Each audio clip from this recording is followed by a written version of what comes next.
Yo, so I just finished gym. I'll put the clips I had after this, of course. But I didn't film everything. I filmed, I think, the majority. I filmed the majority of exercises, but I didn't film all my sets. I think I only filmed one for most of them. I deadlifted today. I did not record that, however. Did 360 for 2 and 340 for 2. That was supposed to be 3, but the weight was uneven and my straps were slipping, so stuff happens. It's whatever. It's fine. But I think 1,000 pounds is not too far. It's kind of far. I don't think I'm gonna do it before I turn 17, which is on May 7th. Today is April 29th, something like that. I'm definitely not gonna, I think I'm like 50 pounds, maybe more away. I'm not gonna, gain 50 pounds on, or gain an average of 20 something. It's probably, I think it's like 17 pounds ish per lift. That's just not gonna happen. But it's fine. The whole before 17 thing, it's kind of stupid anyway. I'll be happy to hit it at 17, although when I turn 17, I'll probably do 1 rep maxes to see what the thing is I had then, but I'm simply not going to hit 1,000 pounds now.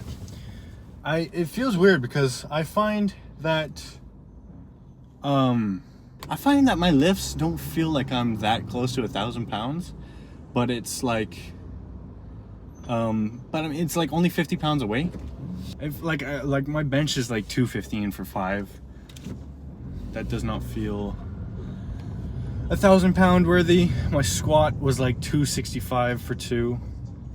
That doesn't feel 1,000 pound worthy. My deadlift isn't even like 405 yet. My deadlift is far from 405 actually, or no, my deadlift is like 20 pounds away, but it just doesn't feel like, it feels like I should be 20 hitting this, not 17-ish. So I don't know if I'm just overestimating how much 1,000 pounds really is. Because I mean, in 3 lifts, that's not that crazy. My goal is to hit it in regular lifts, and then I think my future goal after I do that is going to be to hit it in the hardest lifts. Because if you don't know what the 1,000 pound club, it's literally just your squat, your bench, and your deadlift to add up to 1,000 pounds. My goal is to then get that with the hardest lifts, because each lift has like a different variation you can do. Like for bench, it is shoulder press.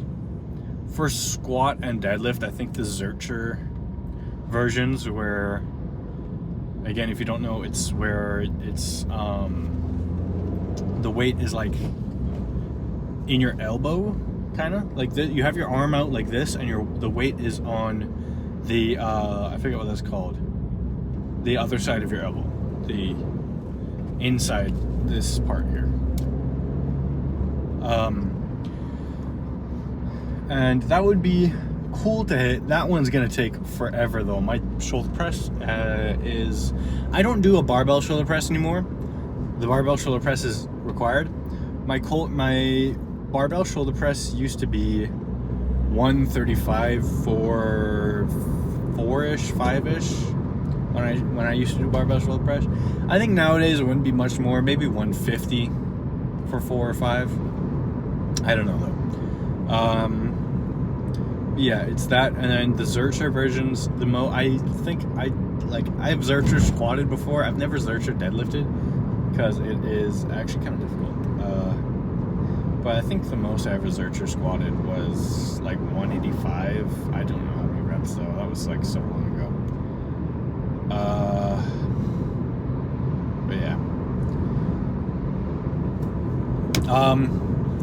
It's funny. I find I'm like,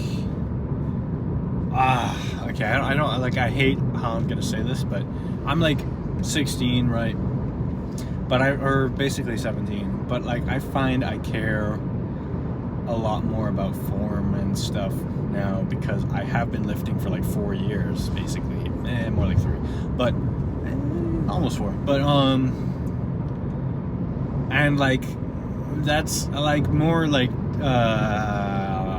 people reaching their mid-20s, early 30s. I definitely don't care the same amount, but I care more than your average 16-year-old would, I guess. I think maybe not. Maybe I just don't know, because I mean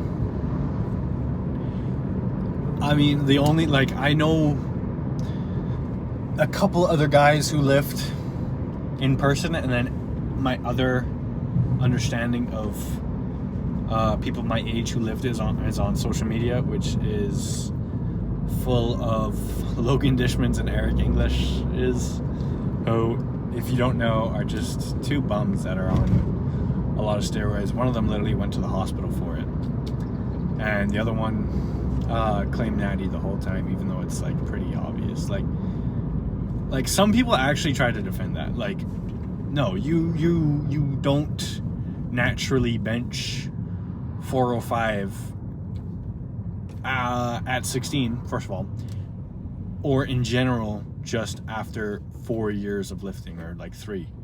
That does not happen.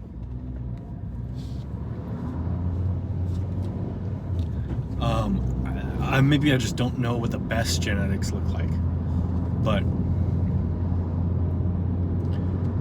for you to actually do that, your training must have been on point. It must have been brilliant.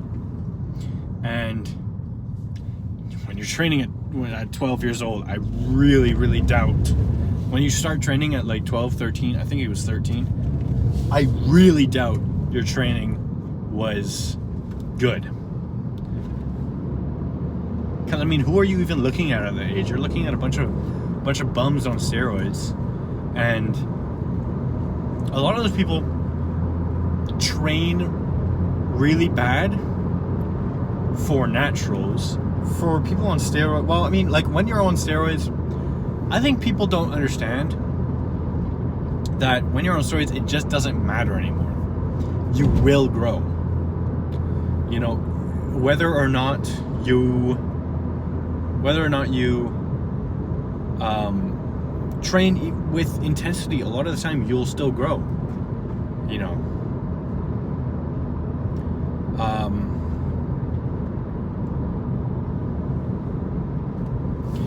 But I mean, like, that's when you're 13. That's like you're thinking like, for my training plan, I should look up the bodybuilder with the best arms, best legs, best back, best shoulders, whatever, and just copy what they do. But like, no, a lot of the time they were genetically gifted, and also they were on grams of steroids, because especially back in the day, people, there was a bit less care. Like, if you're an Olympian level bodybuilder and something might grow you 10% more muscle, but it also will, not even 10%, like something might put on 1 kilogram of muscle in a year, but it might also, well, to a certain extent, you don't really care. A lot of the time, bodybuilders are going to be the first people to try some bull, because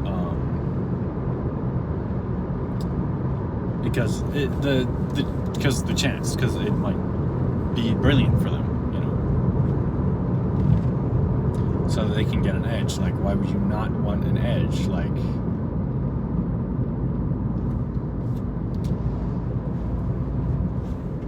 but yeah.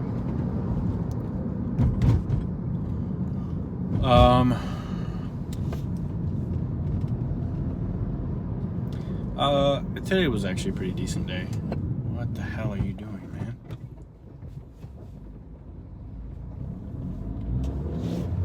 catch you another time. I don't know. I might film what I do tomorrow. Today I had to go pretty late. But yeah, I don't know if I already said, but the gym was me and one other guy, and I was filming a lot of my stuff, and then halfway through, like, shit was filled, man. My goodness. There were like